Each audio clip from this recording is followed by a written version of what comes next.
apresentar ao senhor presidente da República, Jair Bolsonaro. Muito obrigado.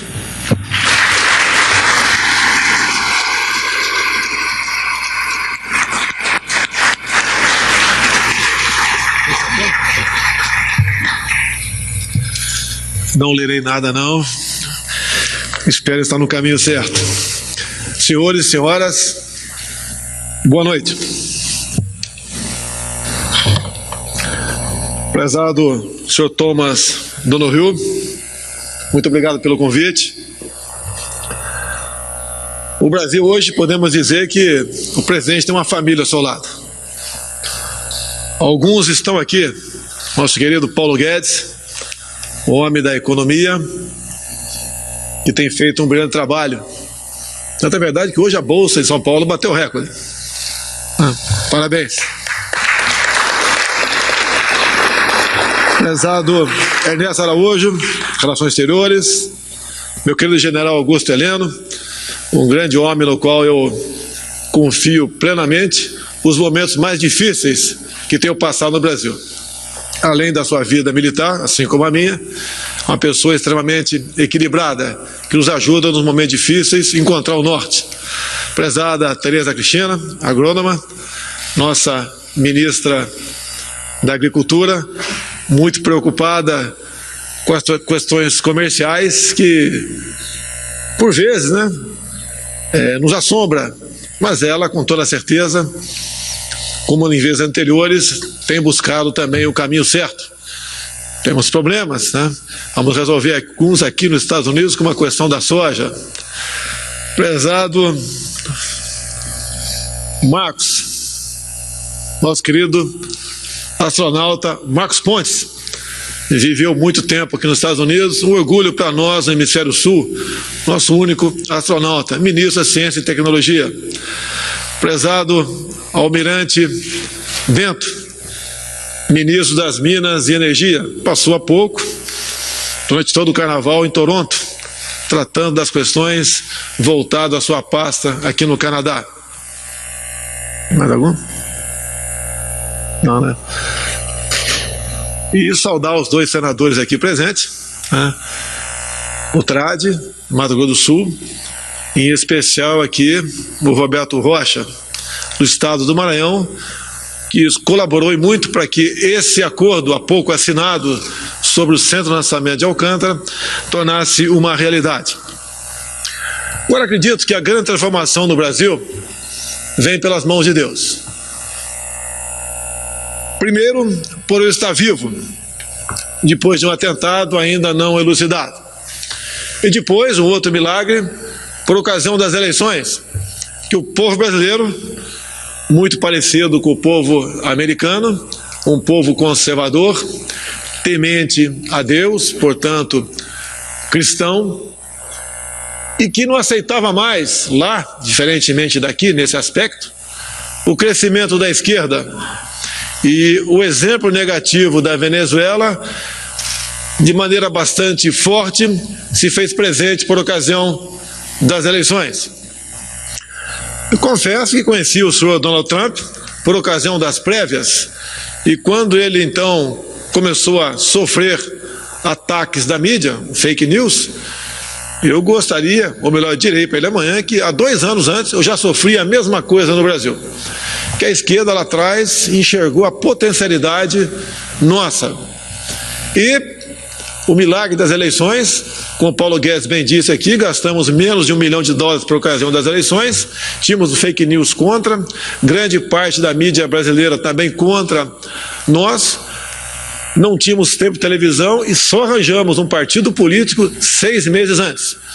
Porque a política no Brasil, eu acredito que ela tem muito a melhorar, mas a guinada da esquerda para o centro-direito fez a diferença no Brasil. O povo cansou-se da velha política, cansou-se daquela política do toma lá da cá, das negociações e do péssimo exemplo dos governos do PT, materializado nas pessoas de Lula e Dilma Rousseff. Governos que, antes de tudo, eram anti-americanos, Mas não culpa apenas eles. Nas últimas décadas, era tradição no Brasil, me desculpem a sinceridade, não podemos fugir dela, afinal de contas, o lema da minha campanha foi baseado no João 8,32. E conhecereis a verdade, e a verdade vos libertará. Então, era a tradição no Brasil eleger presidentes de mãos dadas com a corrupção e inimigos dos Estados Unidos. Hoje, os senhores têm um presidente que é amigo dos Estados Unidos, que admira esse país maravilhoso e quer, sim, aprofundar não só apenas laços de amizades, bem como as mais variadas negociações. O Brasil tem um potencial enorme. Precisamos de bons parceiros. Temos no mundo todo alguns bons parceiros, mas acredito que de forma especial estou aqui estendendo minhas mãos e tenho certeza que Trump fará o mesmo amanhã para que essa parceria se faça cada vez mais presente em nosso meio. Como Paulo Guedes disse há pouco aqui, faltou apenas dizer o nome, eu também sou admirador de Ronald Reagan, onde ele dizia que o povo é que tem que conduzir o Estado e não o contrário. E as políticas de Paulo Guedes, apesar de conhecê-lo a questão de um ano e pouco apenas, foi basicamente um amor à primeira vista, na questão econômica, obviamente. Não sou homofóbico, não.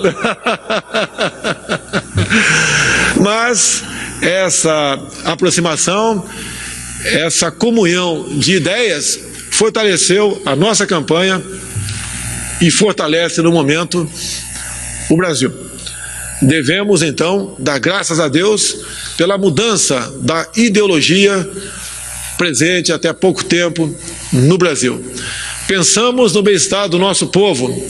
Queremos um Brasil grande, assim como Trump, e vocês, com toda certeza, querem uma América grande.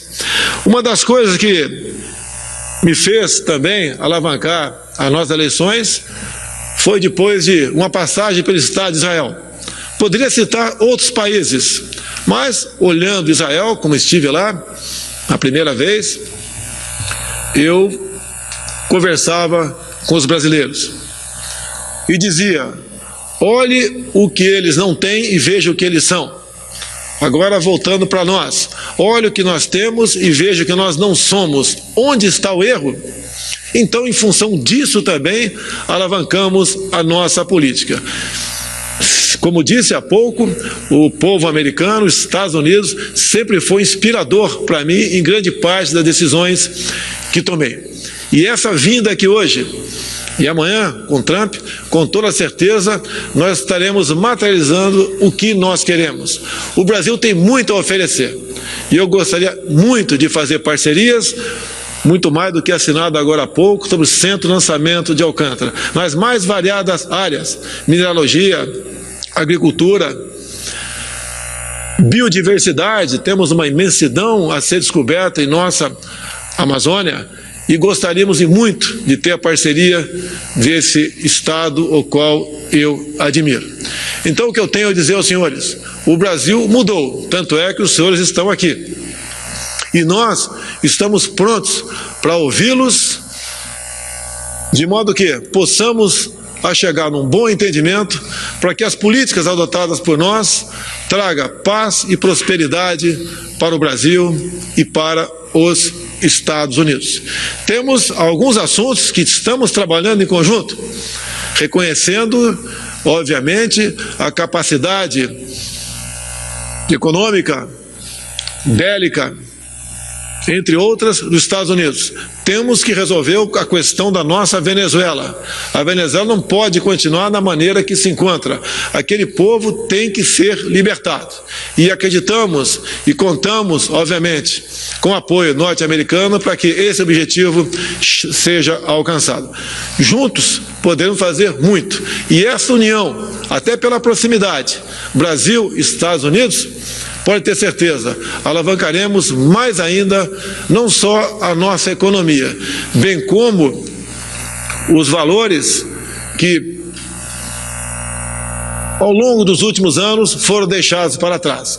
Acreditamos na família, acreditamos em Deus, somos contra o politicamente correto, não queremos a ideologia de gênero e queremos sim um mundo de paz e liberdade. Mas para isso devemos trabalhar e trabalhar duro para que esses objetivos sejam realmente alcançados. E com essa parceria, tenho certeza que chegaremos no objetivo final. Então, dizer a todos vocês, apesar da minha inexperiência no Executivo, mas muito bem assessorado por 22 ministros que falam entre si, nós acreditamos no Brasil.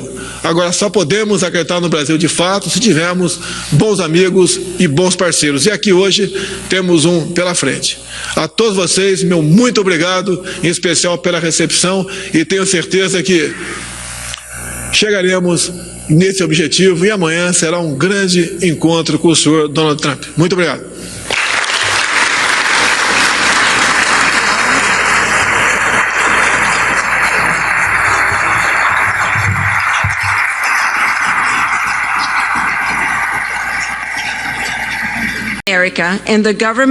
Assinaram um acordo entre os Estados Unidos da América e República Federativa do Brasil sobre o acordo de salvaguardas tecnológicas associado com a participação dos Estados Unidos sobre lançamentos na base de Alcântara e o seu guia operacional.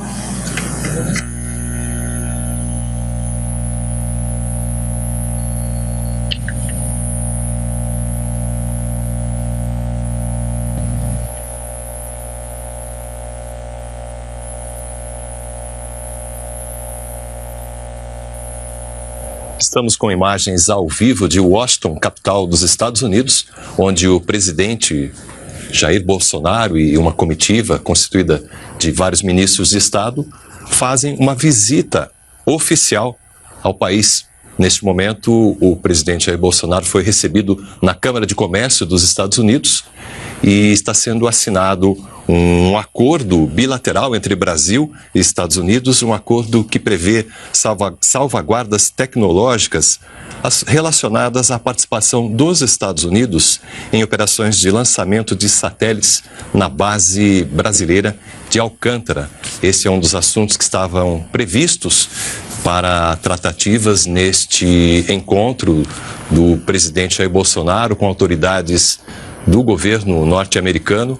Vemos nas imagens o ministro das Relações Exteriores, Ernesto Araújo, e o ministro de Ciência e Tecnologia, Marcos Pontes, participando da assinatura deste acordo bilateral entre Brasil e Estados Unidos.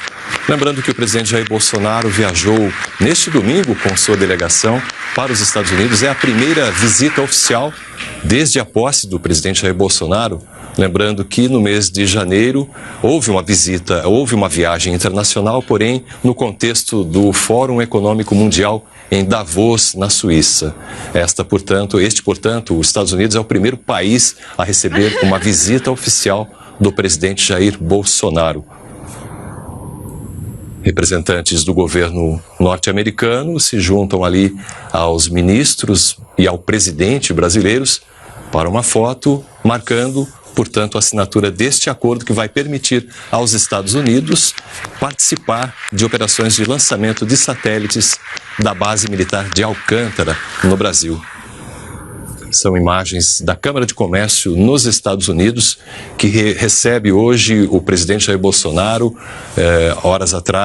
minutos atrás, ministros de Estado brasileiros foram entrevistados perante uma plateia de empresários americanos, norte-americanos e empresários brasileiros também, que participam deste encontro. É uma das agendas do presidente Jair Bolsonaro nesta visita oficial aos Estados Unidos.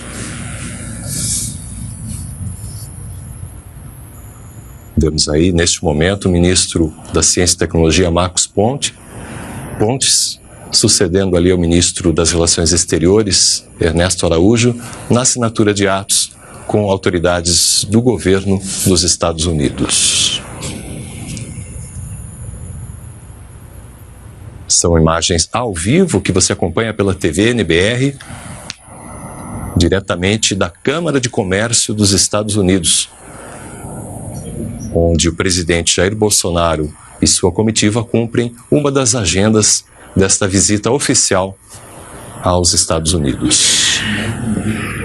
Thank you.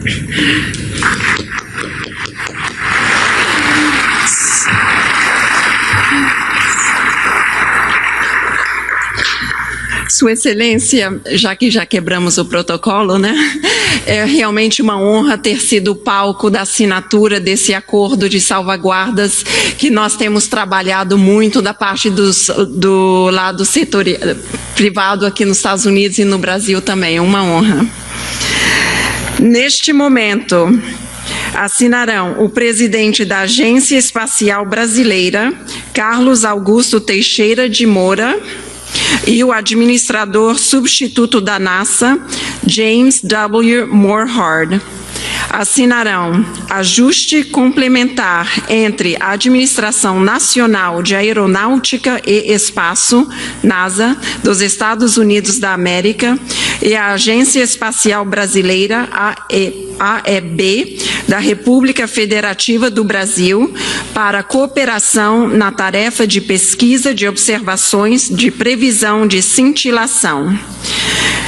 The agreement on implementing arrangement between the National Aeronautics and Space Administration, NASA, of the United States of America, and the Brazilian Space Agency, AEB, of the Federative Republic of Brazil for cooperation on the Scintillation Prediction Observations Research Task.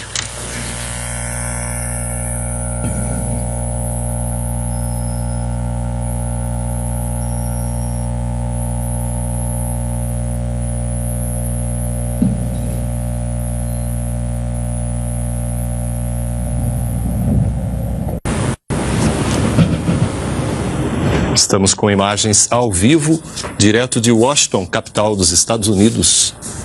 O presidente Jair Bolsonaro foi recebido, neste momento, na Câmara de Comércio dos Estados Unidos, onde ele cumpre uma das agendas de sua visita oficial ao país.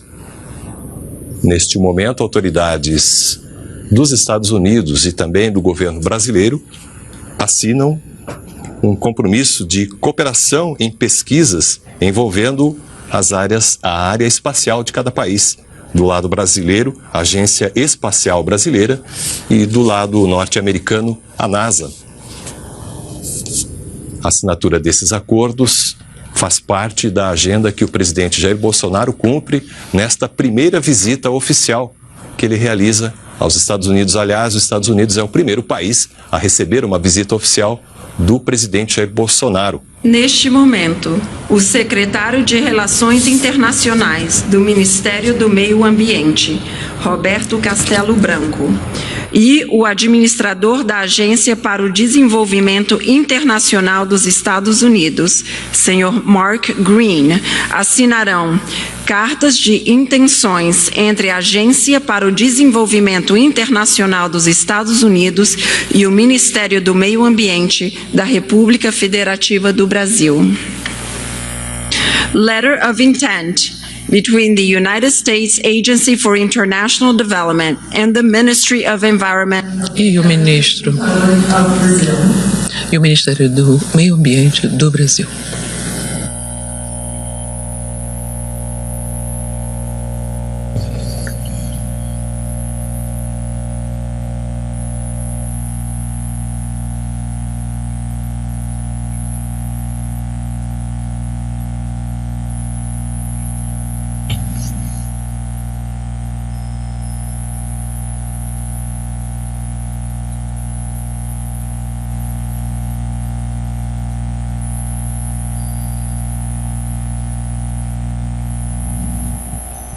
Você acompanha pela TV NBR, direto de Washington, nos Estados Unidos, cerimônia que está sendo realizada na Câmara de Comércio dos Estados Unidos, onde o presidente Jair Bolsonaro e a delegação brasileira cumprem uma parte da agenda desta visita oficial aos Estados Unidos.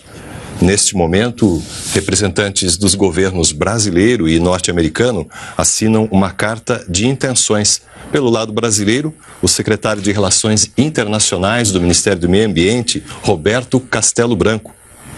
Nessa carta de intenções entre os dois países assinam. Cerimônia. Obrigada.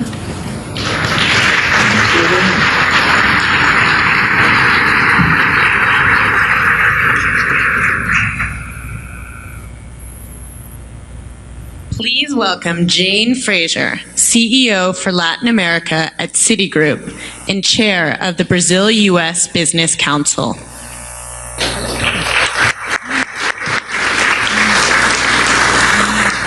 Good afternoon, everyone. And on behalf of the Brazil-U.S. Business Council and Citigroup, we would like to very much welcome everyone to a historic day. Tomorrow's meeting, as Tom said, of President Bolsonaro and President Trump across the street to discuss the importance of strengthening our bilateral relations. A importância do relacionamento bilateral para um hemisfério ocidental mais democrático, enraizado num futuro comum, é realmente um momento histórico para todos nós. Muitos aqui neste salão já vêm aguardando este momento por um tempo bastante longo. Como duas economias mais fortes e maiores do continente, quase 250 milhões de pessoas de maneira conjunta, é muitíssimo importante termos perfeição nesse relacionamento. O presidente Bolsonaro já declarou como prioridade número 1 melhorar as relações com os Estados Unidos, e esta atitude de vanguarda já foi testemunhada por tantas das empresas aqui representadas neste salão, celebrando, portanto, o nosso relacionamento bilateral. No mês passado eu tive a honra de apresentar num evento em Brasília do Conselho Empresarial dos Estados Unidos o ministro Paulo Guedes, e hoje eu tenho o prazer de fazê-lo de novo. As qualificações e as conquistas do ministro já falam por si mesmas, mas o pragmatismo, a clareza, o propósito da pauta estabelecida para o Brasil, e também ele e sua equipe econômica excelente tem servido de incentivo nessas últimas semanas do mandato dele. Depois, a dedicação também do ministro de enfrentar reformas estruturais difíceis, desafiantes. Nós acreditamos que ele e a equipe dele são as pessoas corretas para a reforma da Previdência e a pacote de reformas agressivo que já enviaram ao Congresso, e assim a confiança de que o Brasil sim está no caminho certo. O desafio agora, portanto, obviamente, é passar então adiante e contar com o apoio de todos. O Conselho Empresarial Brasil-Estados Unidos tem o compromisso de trabalhar com os dois governos para avançar uma pauta de trabalho audaciosa e ambiciosa. Na Câmara de Comércio e o Conselho Empresarial já vem trabalhando com parceiros no Brasil para desenvolver 2 relatórios. O primeiro é um guia para um relatório de acordo comercial. Recomendações, portanto, e provisões que nós recomendamos para a inclusão num acordo potencial que criaremos, ou iniciativas de curto prazo também, propriedade intelectual, defesa e também barreiras não tarifárias. O segundo relatório seria um tratado tributário potencial, novos modelos BTT e várias posições em certos temas muito fundamentais. Cópias desses 2 relatórios minutos estão aqui, e é um prazer enorme apresentá-los agora ao ministro. Agora quero que todos, senhores e senhoras aqui presentes, reúnam-se a mim, convidando então o ministro da Economia, Paulo Guedes, para o palco neste momento.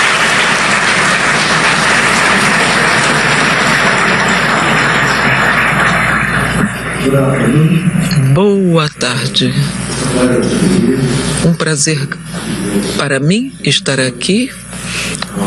Farei aqui algumas palavras sobre a economia brasileira e explicarei nosso pensamento naquilo que chamamos no programa presidencial o caminho para a prosperidade, que não é coincidência. Nós conseguimos estabelecer o caminho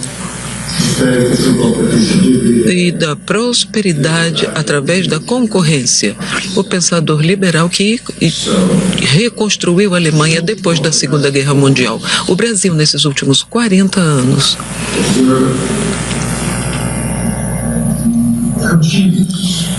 foi orientado pelo aumento contínuo de gastos públicos como proporção do produto bruto nacional. Estes gastos públicos sem controle foi muito trágico para o final dos governos militares, porque pulamos de uma sequência de ações, uma depois da outra. Depois, empréstimos em excesso em outros países, o reciclagem de petrodólares no início dos anos 80, final dos anos 70, gastos públicos com empresas estatais. Os militares, então, estavam fazendo um programa e um trabalho muito bom em infraestrutura, mas exagerando e prejudicando nossas capacitações financeiras com a Siderbras, Nuclearbras, todas essas empresas estatais, todas essas empresas, então, tentando aumentar o crescimento, mas a parte financeira, 20 anos, 30 anos, e assim como a União Soviética, depois de um certo tempo, o sistema centralizado perde inteligência, perde flexibilidade, e aí o colapso pela corrupção do sistema político. E também estagnação econômica, que foi exatamente o que aconteceu com a nossa democracia emergente na época, quando os militares, então, saíram do governo. A redemocratização teve início, nós, então, começamos a alocar recursos públicos para a saúde, para a educação, geralmente os requisitos típicos de uma democracia emergente, como gastos públicos de democracias emergentes. Porém, nós caímos numa armadilha e nossa democracia entrou nessa armadilha, a mesma armadilha, aliás, que envergonhou os militares. Ao final de seus governos, a criação da infraestrutura foi excelente e, no início, crises recorrentes da taxa de câmbio e inflação cada vez mais alta. Ao redemocratizar o país, nós chegamos em hiperinflação, os governos civis, com gastos públicos de novo, saúde e educação, sem realmente transformar a economia do país. Portanto, a expansão descontrolada dos gastos públicos durante o período de 40 anos, de 18, 20, 25, 30, 35 até 45%, produziu a sequência de crise na taxa de câmbio, inflação altíssima e agora, mais recentemente, o que poderíamos chamar uma armadilha de endividamento em avalanche. Só para dar uma ideia aos senhores e senhoras, nós pagamos na dívida nacional 100 bilhões de dólares, que seria o plano Marshall em valores correntes. O que se gastou para reconstruir a Europa nos 8 anos depois então, Brasil reconstrói uma Europa a cada ano como um paraíso para esses empresários, muita carga tributária altíssima também durante esses anos. Portanto, desses gastos públicos sem controle, nos forçou a pagar taxas de juros altíssimas e, em última análise, corrompemos nosso sistema democrático e estagnamos a economia. Portanto, uma economia de controle central corrompeu a democracia, estagnou a economia.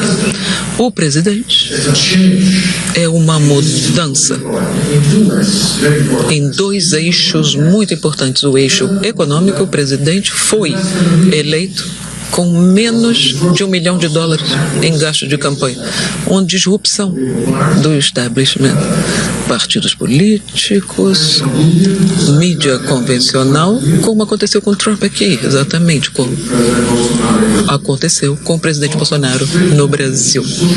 Falando diretamente com o povo, mídia social, menos de $1 milhão, contra candidatos que gastaram mais de $100 milhões. E ele conseguiu ganhar. Ganhou numa plataforma, primeiro, pessoal, por causa de seus atributos pessoais, liderança, determinação, integridade, transparência e também o senso de resolução, que é a marca dos grandes líderes. Porém, foi um fato interessante, muito interessante, porque mostrou uma democracia vibrante, muito diferente do que os senhores e senhoras aqui presentes talvez tenham lido e ouvido na mídia convencional, representando o establishment. Não, ao contrário, nossa democracia nunca esteve sob perigo. O presidente tem 30 anos de experiência dentro do Congresso Nacional do nosso país. Ele se recusa a jogar o jogo que contaminou a nossa política. Portanto, nós estamos mudando em 2 eixos. O primeiro é o político. Em vez daquela política de varejo, comprando apoio político, usando companhias estatais para um jogo de cadeiras na arena política. Agora, não. O presidente ganhou baseado em valores e princípios sólidos, uma aliança de conservadores e liberais. Centro-direita. Depois de 30 anos de esquerda, agora centro-direita, aliança política ao redor do presidente. É uma aliança com princípios e valores. Não é sobre dinheiro. A tônica não é compras políticas e apoio político. Por outro lado, uma coisa impressionante que mostrou a resiliência do sistema político brasileiro é que nós temos 3 poderes independentes. Quando o Legislativo declarou sua independência com aquele impeachment do direito e depois da esquerda, o Executivo tentou comprar o apoio do Parlamento e aí, como o Judiciário, como o terceiro poder independente, que botou na cadeia a pessoa que vendeu e a pessoa que comprou. Portanto, o sistema democrático muito vibrante, com pesos e medidas, poderes independentes, e até quando a mídia se apaixonou pelo establishment, foi disruptado. Porque as pessoas querem mudança, votando abertamente a cada 2 anos. Portanto, o Brasil é estável, é uma democracia vibrante. O presidente sabe exatamente isso, sabe exatamente o que falhou. E agora um apoio maciço às reformas e essas alianças de conservadores e nesses valores e com os liberais na economia é a nossa música. Portanto, primeiro eixo, as mudanças políticas, nova política agora com valores e princípios sólidos, e segundo eixo, o eixo econômico. E é a nossa parte que entra. Primeiro, reforma. Depois de gastos públicos, 45% do PIB. Os senhores e senhoras indo ao Brasil sentem o buraco negro das despesas públicas, engolindo as finanças do Brasil. A Previdência é um sistema de finance, pay as you go, já gastando parte do PIB antes do envelhecimento da população, portanto, ele 11%, gastando numa porcentagem, por exemplo, no Japão, muito díspare. Já estamos quebrando antes do envelhecimento da população. Nós temos que atacar isto. Não dá para evitar.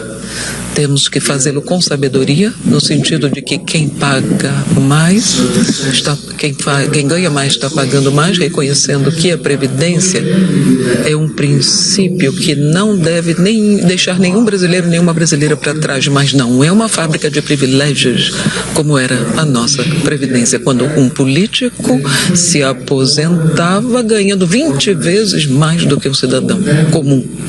Portanto, o homem que legislou estava legislando para si mesmo e seus colegas. Nós, então, temos uma proposta para mudar isso, e o presidente, com 2 meses depois da posse, com 10 dias no hospital, e o Congresso ausente, porque ele tomou posse 1º de janeiro, mas o Congresso só chega em fevereiro, no dia 1º. Portanto, e o presidente com 10 dias no hospital. Portanto, menos de 60 dias, tipo 45 dias, o presidente conseguiu enviar 2 reformas importantes para o Congresso. Uma anticrime, porque o Brasil estava com um nível altíssimo de violência, e esse foi um dos temas que conseguiu angariar muitos votos para o presidente. O povo brasileiro perdendo 60 mil cidadãos por ano, um Vietnã por ano. Pensemos no Brasil, perdendo cidadãos ao ritmo de um Vietnã por ano para a violência e reconstruindo uma Europa por ano nos juros dessa dívida de avalanche, porque ninguém teve a coragem de controlar gastos públicos. E agora nós temos um cara com coragem. Ele foi eleito porque ele enfrenta diretamente esses problemas. A falta, os princípios, a necessidade de controlar os gastos públicos. E ele disse abertamente, e as pessoas na campanha disseram, mas peraí, ele é mal educado, ele é agressivo demais. Não, mas os princípios são ótimos. Tem muita gente com ótimas maneiras, mas princípios não nada bons. O povo entendeu isso e votou maciçamente pelo presidente Bolsonaro. Em menos de 60 dias, portanto, conseguiu enviar a proposta anticrime e a proposta de reforma da Previdência. E isso é o mais importante em gastos públicos, mas não é só mudar a trajetória, o futuro da Previdência, dos gastos, é mais do que isso, é uma mudança de regime. Em vez de um financiamento pay as you go, os senhores e senhoras aqui nos Estados Unidos vão ter, em futuro bem próximo, ter que pensar nisso também. Já tem o sistema 3-in-1, que dá aqui a vocês nos Estados Unidos uma oportunidade de acumular mais. Com certeza, vocês também, no futuro bem próximo, terão que analisar bem o sistema de Social Security nos Estados Unidos, porque as promessas cada vez maiores e venda de sonhos para o futuro, se não se acumulam os fundos, o financiamento é uma bomba relógio, esse do tipo pay as you go. Nós estamos, portanto, mudando esse financiamento para um regime de capitalização. Existe um custo, é claro, de transição. Portanto, por isso é que é tão importante a reforma fiscal que nós enviamos, e todos estão. O presidente teve a coragem e ele exigiu, os militares, os civis, que todos estejam juntos nisso. Mulheres pagando o preço, inclusive. Então agora, se vai ganhar, se vai mais para as mulheres, vai ter que sacrificar aqui. Se vai sacrificar para militar, se vai dar para aqui, tem que tirar de algum lugar. Ou então não temos a coragem de salvar nossas crianças para o futuro. Algum preço temos que pagar. Temos que ter coragem ou não ter coragem e sacrificar o futuro, nossos netos, para a mesma armadilha em que caímos.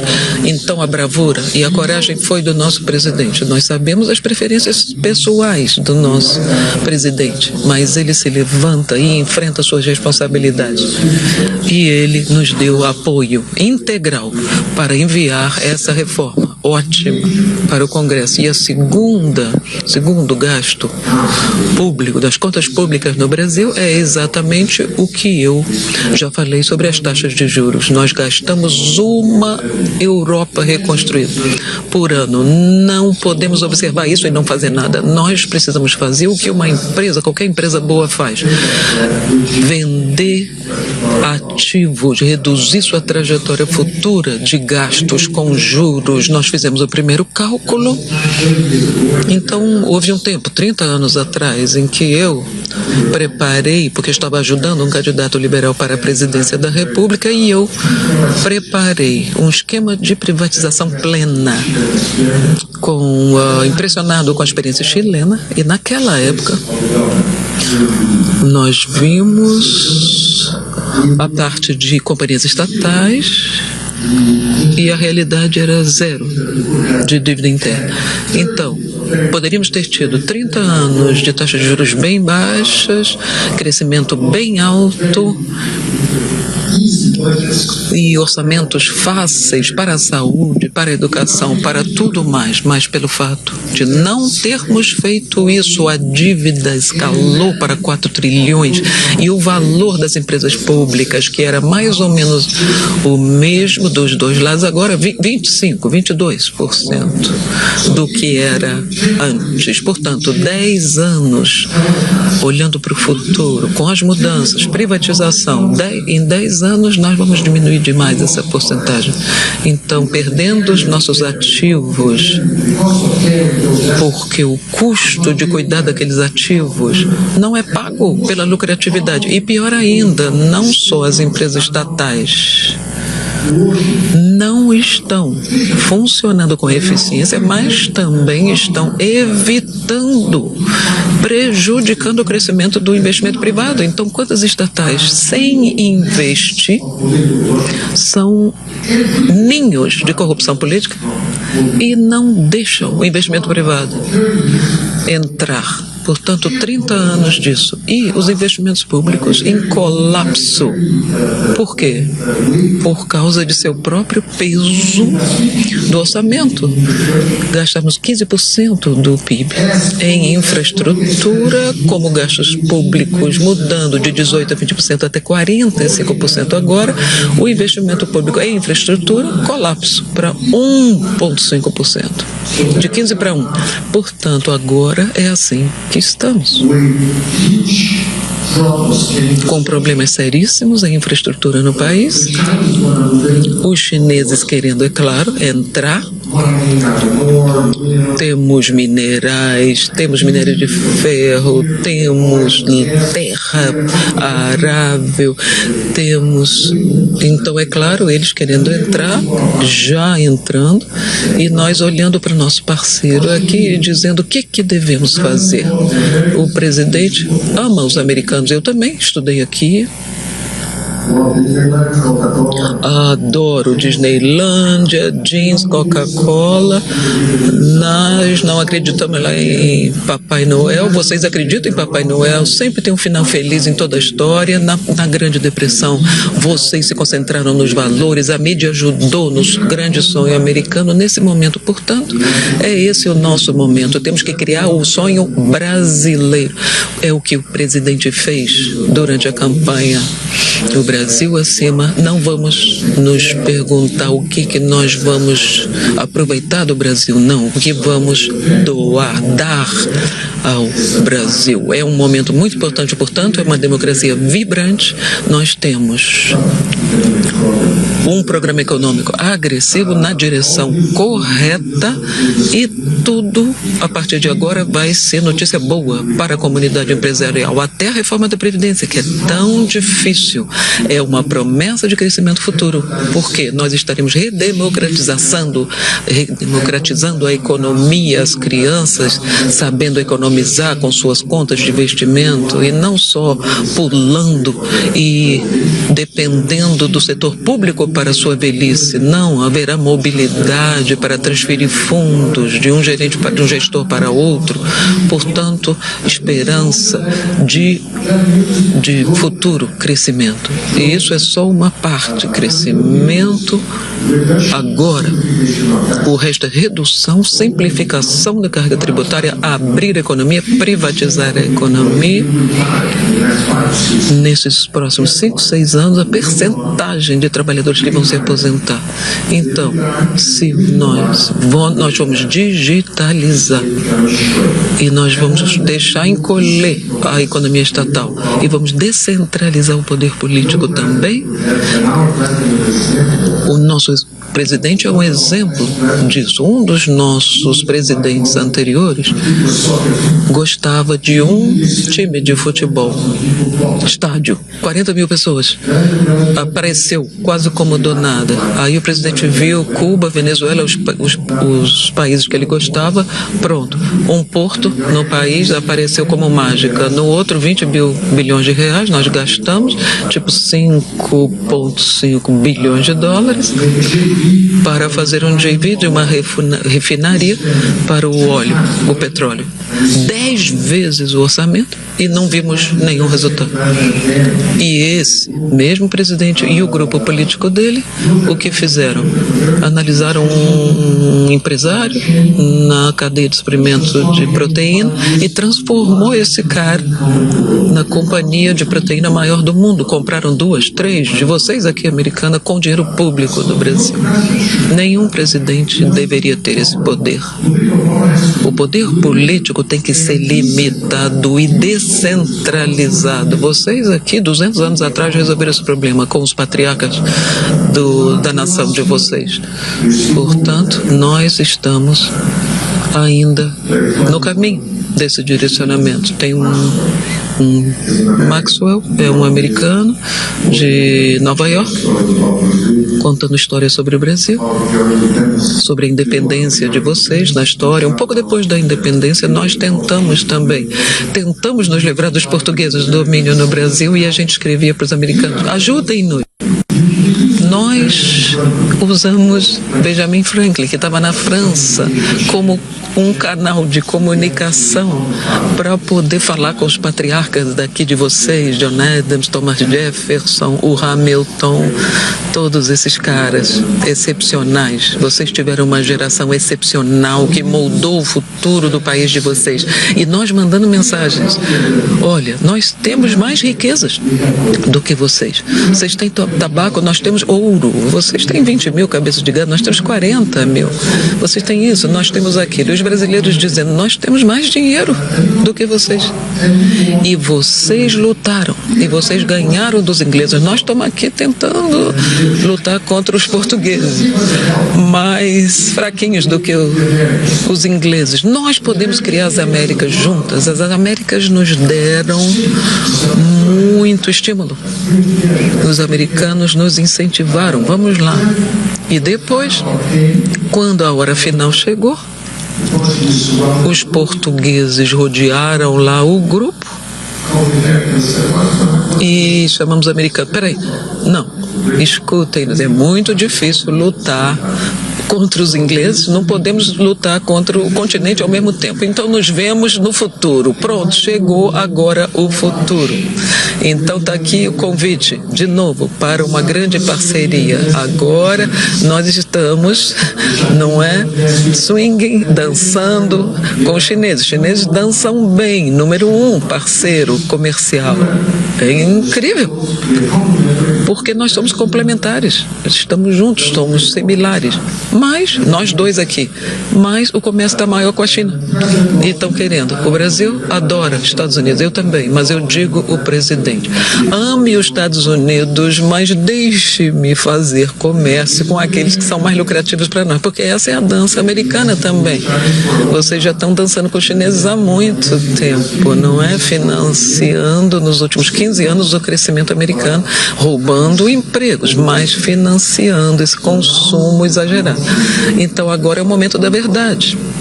Por isso Trump foi eleito, e é o momento da verdade para nós brasileiros também. Nós estamos aqui, portanto, para abrir nossos mercados de maneira unilateral. Não é pedindo esmola? Não é... Não. Queremos fazer a coisa unilateralmente para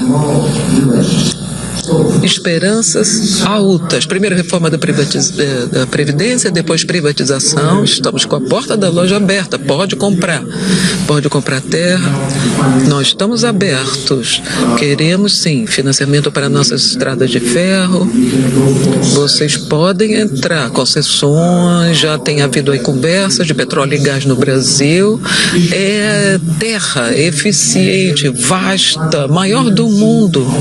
500 bilhões, quase $1 trilhão nesses 10 a 20 anos.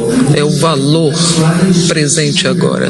Na sexta-feira agora, vendemos 14 aeroportos, todos para gestão agora privada, vendidos, todas as empresas de vários países. As compradoras, 3, 4 meses, daqui a 3, 4 meses estaremos vendendo óleo, pressão. Estamos de portas abertas para negócios. Precisamos desses investimentos privados. China, América, noruegueses, inglês, Reino Unido, o mundo inteiro. Nós temos terra e muita. Então, no mundo desacelerando. E provavelmente o que vai acontecer é que vai demorar um pouco. É como vocês entrando na reabilitação e nós entrando. Before. Isso já aconteceu no passado, não estamos sincronizados, nós temos nossa própria dinâmica interna. Se nós fizermos bem a nossa tarefa de casa, vamos crescer. Porque nós temos uma economia relativamente fechada. É uma pena. A verdade é que nossa economia é a 8ª mais importante do mundo. É uma economia bastante fechada, estagnada, com um setor público lento, devagar, centralizado. E sabemos que precisamos ir no rumo contrário.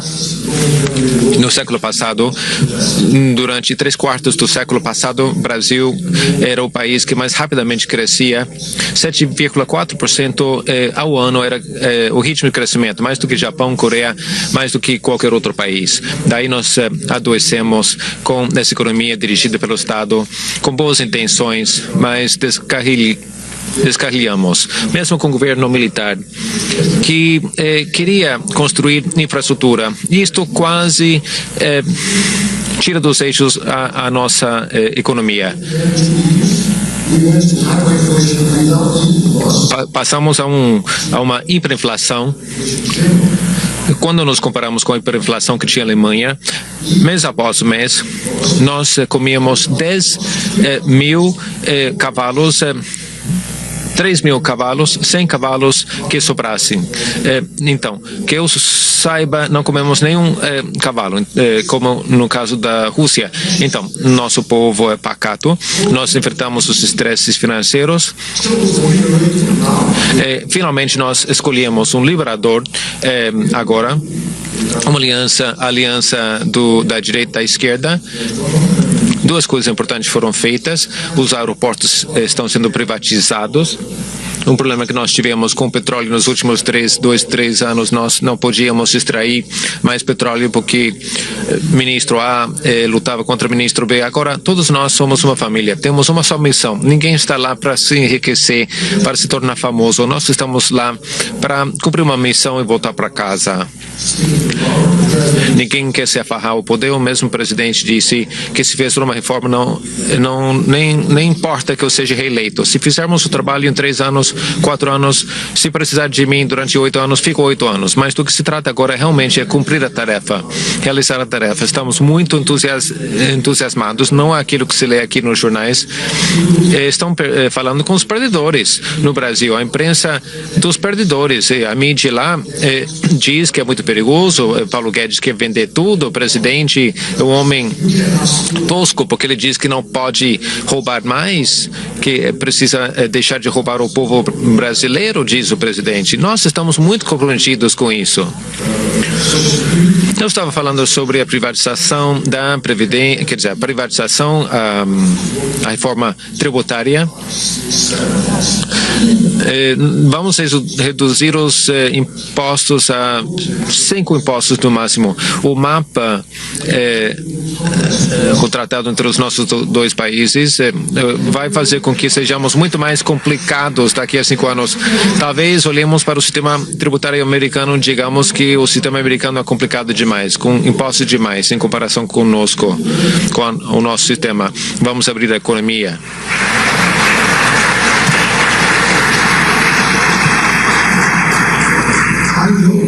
Eu sei, eu tive 2 reuniões hoje com Lighthizer e Wilbur Ross.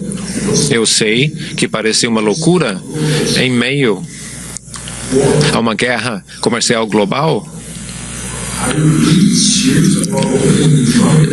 Será que realmente estão falando em sério abrir a sua economia em meio a uma guerra comercial mundial? E eu disse que há 30 anos que nós estávamos dormindo e vocês abriram sua economia, estão crescendo há muito tempo, agora tem excessos sobre produção. Então descansem, eu disse, descansem. Nós estamos começando, apenas despertando, acordando. Nós achamos que ao abrirmos um pouquinho a nossa economia, vamos conseguir muita quilometragem, vamos crescer mais rápido do que vocês. Sabemos o que precisamos fazer e o faremos. Claro, se alguém está oferecendo um negócio melhor em algum outro lugar, vamos até eles, mas vamos fazer negócios. Nós dissemos aos argentinos, se quiserem vender seu vinho para nós, vendam seu vinho. Nós vendemos nosso leite, mas se não vender o seu vinho e comprar nosso leite, vendemos nosso leite em outro país. Então, avancem rapidamente, avançaremos rapidamente. Os paraguaios, eles recebem energia muito barata devido ao Itaipu, é uma conversa muito mais fácil com os paraguaios. Aqui nós temos conversas um pouco difíceis. A Lighthizer acha que somos chineses. Não somos os chineses, nós temos um déficit comercial com os senhores. Os chineses é que têm superávit com os Estados Unidos. Sejam duros, se quiserem vender suíno, eu vendo carne de boi. Se quiser vender etanol, então compre meu açúcar. Se não quiser nada, não tem nenhum problema. Açúcar por tudo quanto é o mundo, as pessoas querem comprá-lo. Então, estamos dispostos a dançar e vamos dançar, bailar. O presidente Bolsonaro vai se reunir com o presidente Trump amanhã.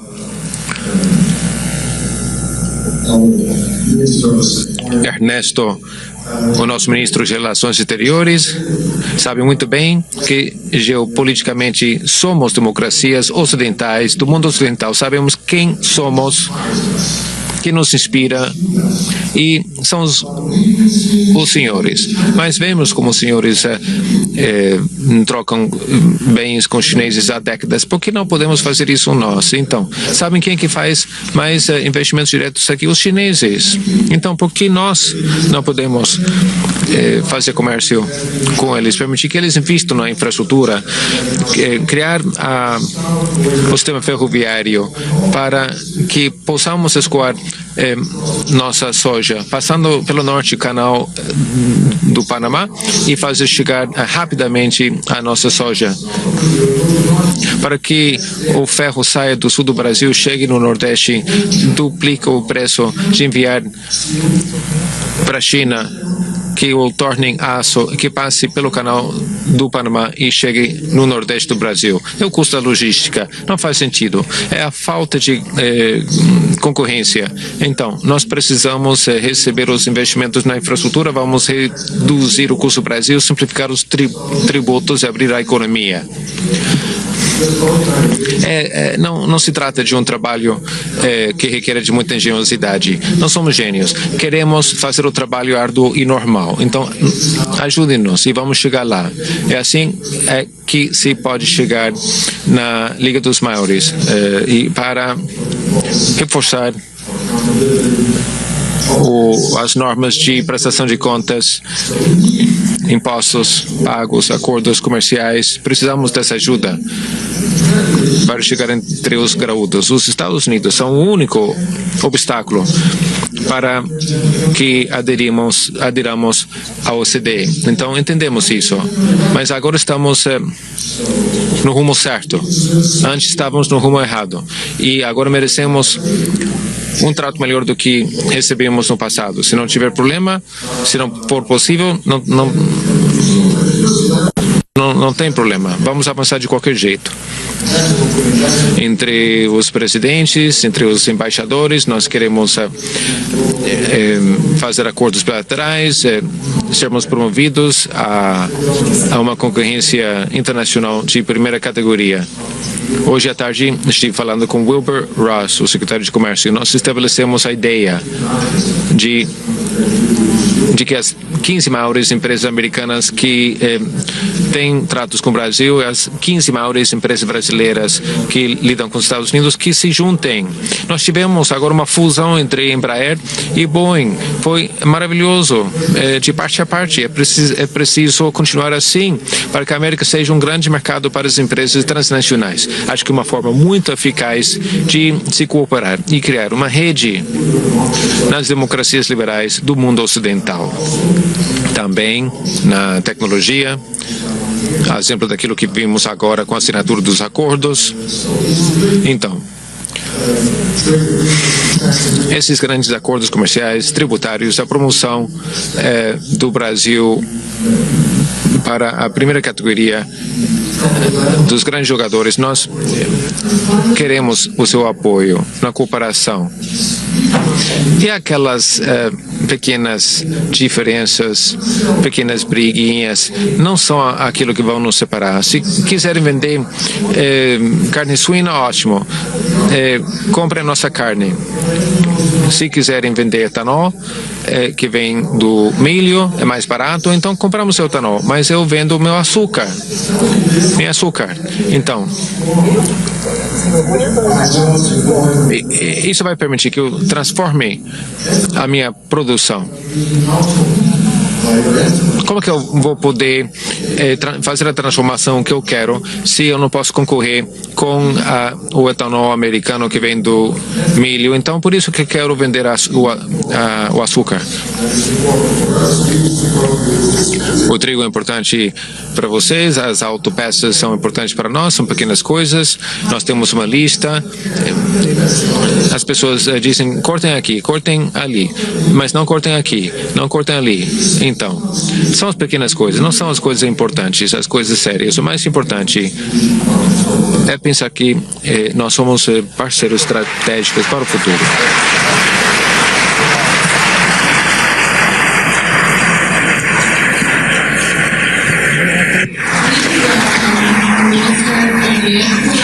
Dê as boas-vindas ao ministro de Relações Exteriores, Ernesto Araújo.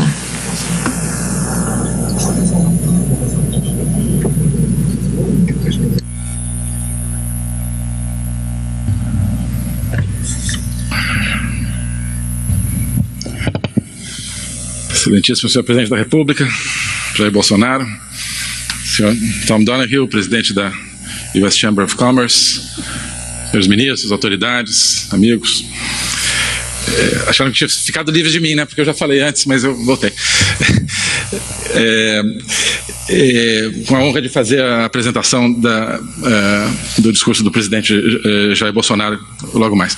Eu queria dizer que o presidente Jair Bolsonaro é o líder mais transformador do Brasil em muito tempo. E a possibilidade de fazer parte desse processo é uma imensa honra para todos os ministros que estamos aqui presentes. É uma honra muito grande para mim, que desde a minha indicação tive a incumbência de fazer do Ministério das Relações Exteriores, do Itamaraty e da política externa brasileira parte integrante dessa transformação do Brasil. Rompendo as tradições de acomodação e de irrelevância da nossa política externa. Assim como o presidente está rompendo as tradições da corrupção, tradição do toma lá da cá, tradição da eterna postergação das soluções para os nossos problemas, a tradição do crime, a tradição do materialismo. O lema do presidente, Brasil acima de tudo e Deus acima de todos, contém em si mesmo um projeto político e uma concepção de mundo. São um projeto e uma concepção que correspondem aos sentimentos profundos do povo brasileiro. Brasil acima de tudo, ou seja, a união dos brasileiros em torno da ideia da pátria, como o único fator capaz de mobilizá-los por um objetivo comum. Governos anteriores criaram uma sociedade fragmentada e dispersa, uma sociedade descrente de si mesma e das suas instituições. A maneira de superar essa dispersão e essa descrença é colocar como horizonte a pátria, a nação. Não o Estado, mas a nação. Quando os cidadãos olham e enxergam apenas o Estado, isso não os transforma, porque isso eles já conhecem, porque o Estado não gera sentimentos e o ser humano é movido por sentimentos. Mas quando eles olham e enxergam a nação, aí sim temos um potencial incrível de criar energia e de unificar. Menos Estado, mais nação. Essa poderia ser uma definição desse potencial mobilizador. E Deus acima de todos. Aqui se introduz uma concepção de uma realidade vertical, onde o ser humano sabe que possui uma dimensão espiritual e que a vida não se esgota nas leis da física. A grande maioria dos brasileiros sente e deseja essa presença da transcendência nas suas vidas, mas o sistema de pensamento dominante desnegava essa possibilidade de expressar esse sentimento. Ao dizer Deus acima de todos, acima de cada um, essa expressão do presidente permite que os brasileiros voltem a se relacionar com a sua fé no espaço público, no espaço da nação, e isso é determinante para esse projeto político e essa concepção de mundo. Então, com esse lema, com toda a sua presença inspiradora, senhor presidente Bolsonaro, está reconfigurando a realidade brasileira de uma maneira pouco antes vista. Com apenas 8 palavras, está enfrentando o sistema, um certo sistema, um sistema que precisa ser enfrentado. O sistema que produziu décadas de estagnação econômica, atraso, corrupção, ineficiência e crime. Que produziu, por exemplo, uma relação de indiferença ou até mesmo de hostilidade diante dos Estados Unidos da América, em detrimento dos nossos interesses. A relação com os Estados Unidos vinha sendo colocada para baixo, não por acaso, né? Mas porque a relação com uma nação dinâmica e aberta produz liberdade, reforça o Estado de Direito, reforça os valores humanos que nos inspiram, ou seja, tudo aquilo que causa pavor a uma certa ideologia. Somente um presidente que vem de fora do sistema poderá mudá-lo. E parte dessa mudança profunda é a criação de uma nova parceria com os Estados Unidos. Então, sem mais delongas, eu tenho a honra de